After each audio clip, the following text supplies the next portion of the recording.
Hello and welcome to Conversations with Kerri. I am your host, Kerri Douglas.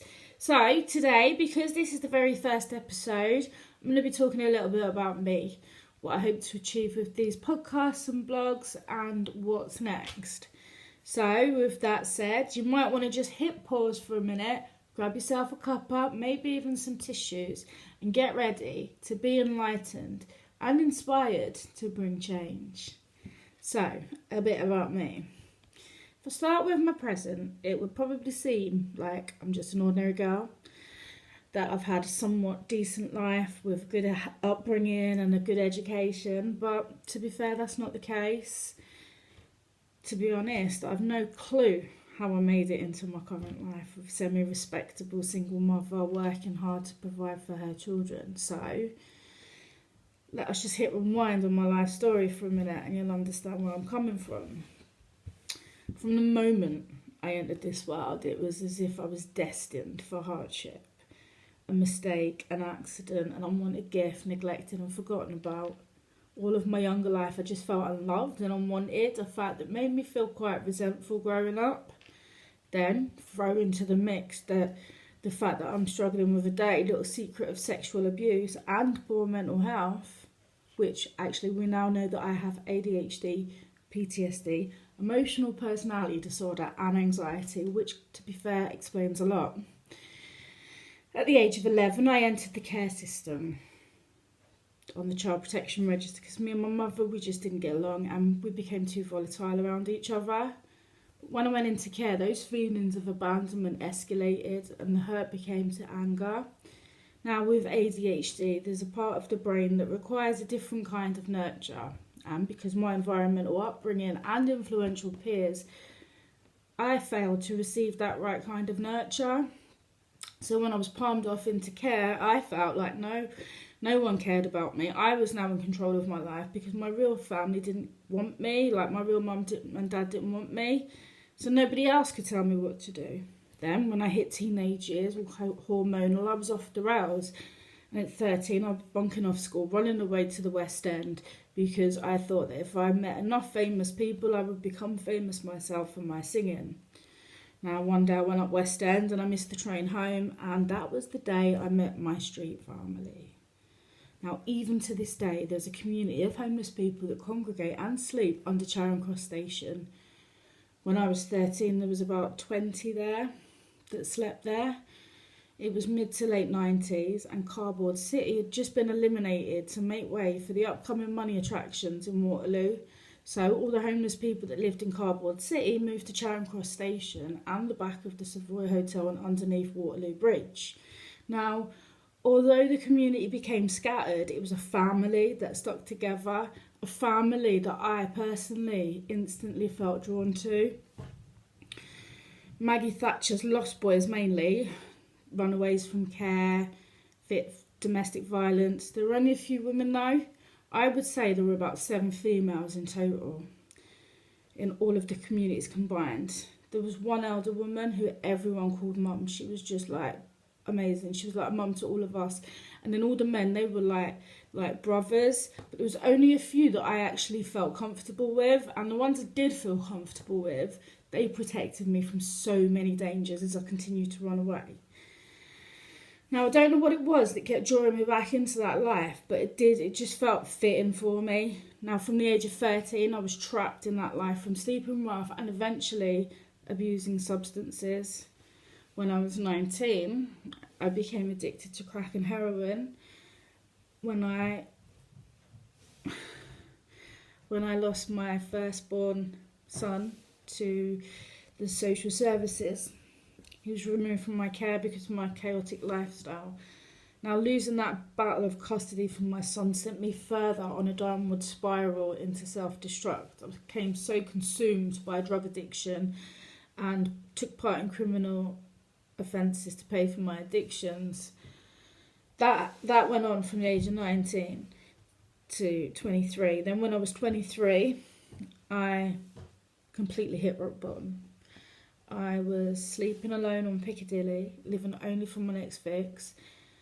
The only reason I was using is to remove the pain I was feeling. I'd completely alienated everyone around me because of my behaviour whilst under the influence. So it's safe to say I was feeling a little lost and alone and ready to break free. One night I just screamed at the sky. I was on a massive come down from a 72-hour crack bender, and I just shouted, "God, if you are real, get me out of here." Now, I know not everyone believes, and I promise I will never ever spam you or bash you with my religious beliefs, but faith is part of my journey for this very reason. I can't really put an accurate time frame on most of my experiences during homelessness. I was either too intoxicated or I've desperately tried to erase specific moments from my life. But I do remember it wasn't long after my run at the sky that I found myself on the Strand at a soup run with a group of Irish Christian gypsy travellers. Divine intervention, maybe? That night I actually gave my life to Jesus, and in the coming months things just began to fall into place. A few days before my 24th birthday, I'd been clean off the drugs on a methadone script and living in a hostel in Bayswater, and I was raring to go. Then, when I thought things couldn't get any worse for me, my life just fell apart all over again. I'd been attending the Hungerford drug project for a few days a week, and on site they did a blood testing service for hepatitis and HIV, and I thought, oh well, I've put that life behind me and I'm ready to go, so I might as well just close that door and get tested for bloodborne viruses. I was a chaotic intravenous drug user, let's be honest, but I wasn't prepared for this. Part of me wishes I never got tested, but to be fair, my life did eventually change. A week after I got tested, I was formally diagnosed with hepatitis B, hepatitis C and HIV. I had literally signed my own death warrant. I just remember feeling completely numb with shock, shame and disappointment. My recovery went flying out the window that day. I knew that the only thing that was going to straighten my head was a fix or a pipe. After a few weeks on a bender and a self-destruction mission, I was placed in Look Ahead Bayswater again, which didn't last long as I got kicked out for fighting. I was then relocated to Look Ahead Victoria, the hostel that surprisingly changed my life. It was my last chance when it came to hostels. I'd been in most of the women's hostels in Westminster. LA Victoria was the worst hostel of that time in Westminster.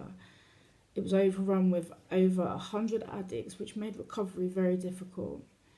I mean, don't get me wrong, the hostel meant well, but it was just hard to manage. I was determined though, and the staff were amazing, especially my dream team, Kath, Leah and Lucy. I was tested to the limits in that hostel. I ended up in prison too, on some false allegation of serious assault, and got evicted from the hostel. But I kept going though, never giving up despite falling and failing repeatedly. Then, after moving back to my hometown in Gateshead in Newcastle and doing a self-detox from all substances, I completely felt free from that life. Unfortunately, Newcastle was the place where I lost my boy, so it had too many ghosts haunting me every day with memories from my past. I just got itchy feet one day and I left for Westminster. Westminster's always been my home, in my mind, in my heart. Now, after a week of being back on the crack and sleeping rough, it was late October, I became extremely ill with a severe chest infection. I had nowhere to turn and I needed to get off of the streets. I turned up on the doorstep of the Look Ahead Victoria, barely able to even speak because I'd lost my voice. I begged them to let me stay, to let me back in. The charges had been dropped for the serious assault because it was a false allegation. But as always, there was a procedure of needing to be referred in. Not all hope was lost though, because my dream team, Kathleen and Lucy, and the other hostel staff rallied around to get me the right appointments that day. Then that night I was sleeping in the hostel again. To be honest, it was hard to break free from old habits, especially as there was always drugs nearby and people ready to, and willing to bring me back down. Determination nearly always overpowered the temptation of using though. The relapses became less and less the more time went by. I had a life sentence now, an illness that could only worsen if I continued to live that old life. I had to stay strong. If I continued on that downward spiral, that life would have been my demise, and I would never get to see my boy again. Now, in the December after being clean for around 8 weeks, I met a man who at the time I thought was my Prince Charming. Very quickly into the relationship, I fell pregnant. Now, at first, I had a meltdown because social services had to be called to do a risk assessment because of my chaotic lifestyle, and I was early stages into my rehabilitation. The fact that social services had to be informed, though, triggered something in me from my past, and it felt like I was living in a deja vu moment, a here we go again sort of feeling. When I lost my son to the local authority, when I was 19, the first thing the social worker said to me was, "You do know we're going to take that baby off you, don't you?" So I'm sitting here now 6 years later and I'm in exactly the same position. And I'm like, no way, I can't do that again. There was no way social services were going to allow me to keep the baby. The day the social worker came out, I did a vanishing act up the West End on a crack binge.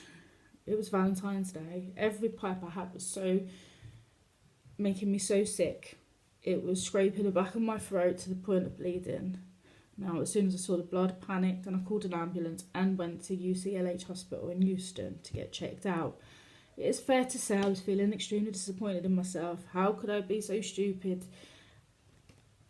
I could even punch myself in the face if I went back because it was stupid. But that day I vowed I was never ever going to use again. I got the all clear from the doctor. But to check the pregnancy was okay, I had to have a scan before I left, which was quite cool because I wanted to see my baby on the screen. Now, as I was laying there on the bed, the sonographer turned to me and said, "Do you realise you're having twins?" And I just burst out crying. The emotion definitely overwhelmed me. My prince and I at the time were ecstatic and falling in love. The pregnancy was challenging because of the fiery hoops I had to jump through to keep custody of the twins. Parenting courses, drug tests, therapy and psychiatric care, not to mention the monitoring for the HIV virus. The twins were born and we had signed a tenancy for a 2-bedroom flat in Pimlico just 2 weeks before. And after a week in hospital, we were all sent home. I got to keep my babies this time. Because I complied with everything that was required of me, the court ruled that our case should be discharged as I had proven myself to be a different person from before. And the judge even said I deserved a pat on the back. That day was the validation I needed to put that life behind me, and I just remember me and Leah just being so pleased leaving the court in just off of Oxford Street. Now, when my twins were 2, their father broke my heart and I fell to pieces and I started slipping back into a place of substance abuse. Only this time, alcohol, cannabis and speed. Social services were alerted and the children entered the child protection register for neglect. I know I chose to do the things I did in my past, but I knew no different in my mind other than survival mode and using substances to mask pain.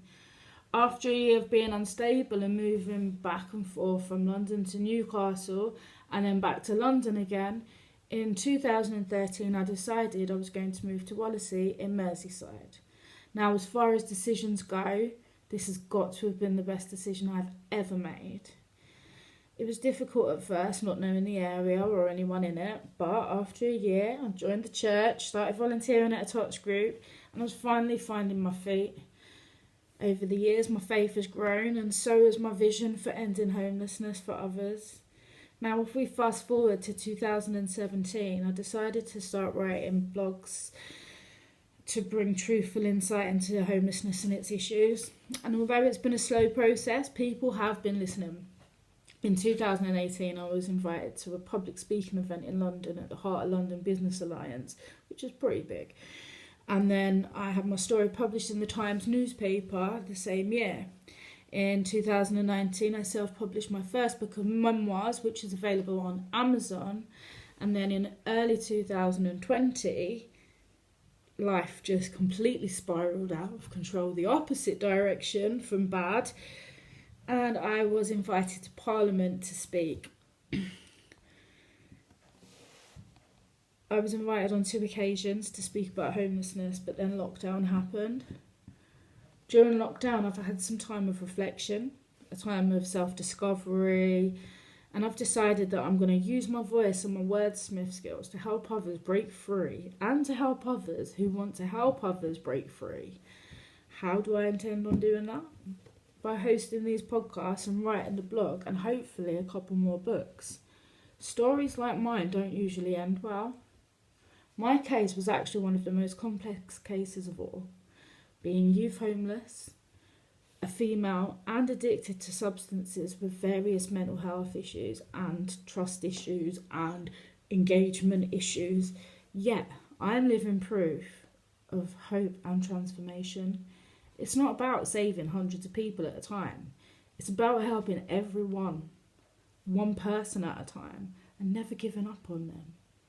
As 2020 draws to a close, everything I've worked towards throughout this recovery has manifested. And on the 5th of November 2020, my 16-year-old firstborn son found me on Facebook, something I never dreamt would happen for a few years yet. It's safe to say I was a bit of a wreck, but a happy one. Unfortunately, because of lockdown 2.0, we have not had the chance to meet yet, but I'm very thankful for video chat. It is much appreciated. Looking towards 2021, what's next? I want to use what I know to help others grow. So that's kind of me today, as compressed as possible, that is anyway. There is so much more to my story, but that has passed. This is the present day, and the numbers have risen. The stories are getting worse, and they're still untold, too quiet to be heard. There's been a rise in evictions, deaths due to homelessness, but the voices of lived experience are rising up, and this platform is here for them to be heard. To see change, we've got to be the change, and to get results, we've got to listen to those that have been there and done that. With all that said, if you would like to hear more from me and these conversations, please make sure you like, subscribe and click the bell icon for more notifications. If you've got any questions or comments about the podcast, please drop them below. I would love to get back to you as soon as possible. Now, at the end of every show, I'm going to end it on a song that I feel relevant to the message. And today, this is me. Thank you so much for tuning in. And I hope that you come back again. This has been Conversations with Kerri. I have been your host, Kerri Douglas.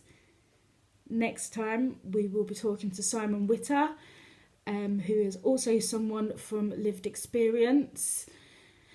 And yeah, he's got a phenomenal story to share too. So, look forward to seeing you next week. Bye for now, guys.